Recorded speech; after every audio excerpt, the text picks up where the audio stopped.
One क्षेत्र को भी बढ़ाना चाहिए और इसके लिए जंगल सफारी एक बड़ा साधन हो सकता है जिसमें पर्यटक भी आएंगे और एक जंगल में इस प्रकार का पेड़ पौधों का संरक्षण भी होगा, जीव जंतुओं का संरक्षण भी होगा। तो उसका आज हम भ्रमण करने गए थे, भ्रमण करके आए हैं। मोटा मोटा एक प्रारूप विभाग के लोगों ने दिखाया है, उस पर बैठ करके फाइनल जो भी कुछ बारीकियां होंगी उसके पास होने के बाद फिर हम आगे उसका काम शुरू करेंगे। सर, मानेसर में भी, गुरुग्राम में भी पोल्यूशन रिड्यूस की बात आई, एयर क्वालिटी इंडेक्स की बात आई।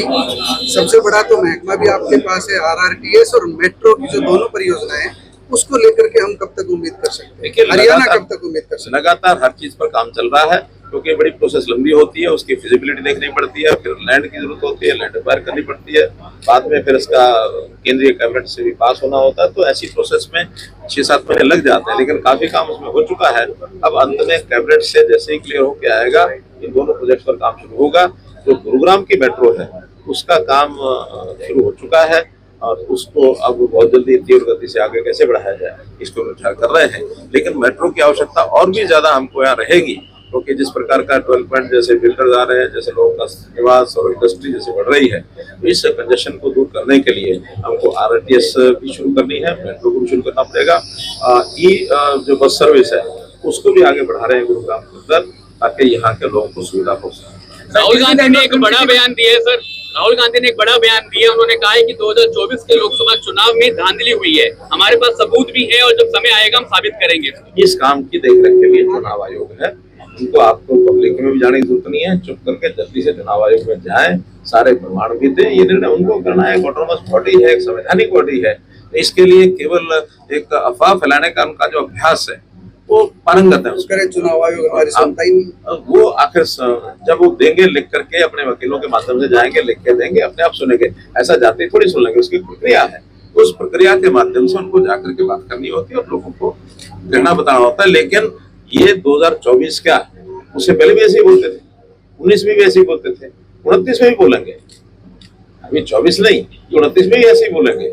आखिर बिहार के अंदर आज हमारी जो मतदाता सूची है उसका जब रिवीजन हो रहा है, उसको एक प्रकार से ठीक किया जा रहा है, रेक्टिफाई किया जा रहा है। अब ये काम पहली बार नहीं हो रहा, 20 साल पहले भी हुआ था, 2004-5 में भी हुआ था और मैं कह रहा हूँ ये 2045 में फिर होगा। इसलिए हर बार, क्योंकि ये प्रक्रिया है सामान्य कि कोई गलत टाइप के अगर ऐसे बन गए हैं वोटर तो उनको एक बार ठीक से थोरो जांच की जाए, उसको बाहर किया जाए।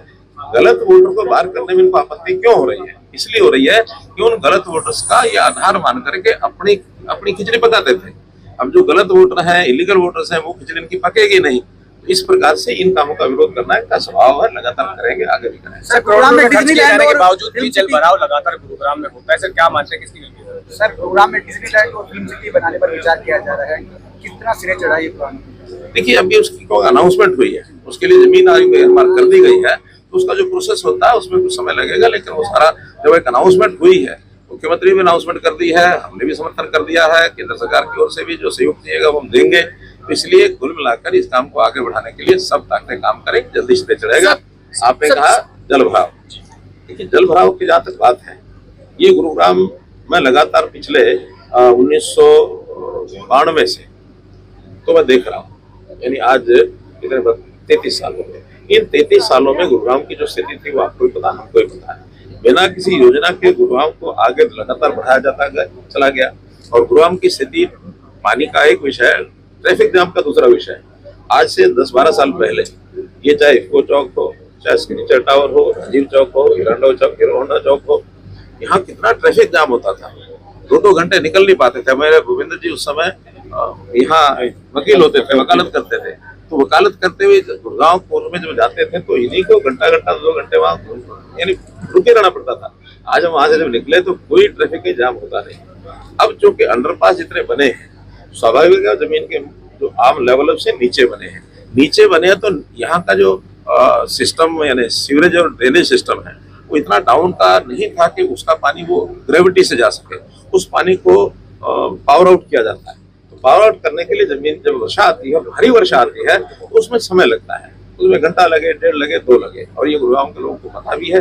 केवल जिन लोगों को आलोचना करनी होती है वो आपके सामने आते हैं। यहाँ का पानी इतना भारी वर्षा, जैसे आज बताया गया 190 mm, कितना होता है 119 mm, यानी 12 सेंटीमीटर 1 घंटे में 12 सेंटीमीटर वर्षा, ये अपने आप एक इस प्रकार का विषय है कि जिसके ऊपर बहुत लोग तो आसानी से भरोसा ही नहीं करते।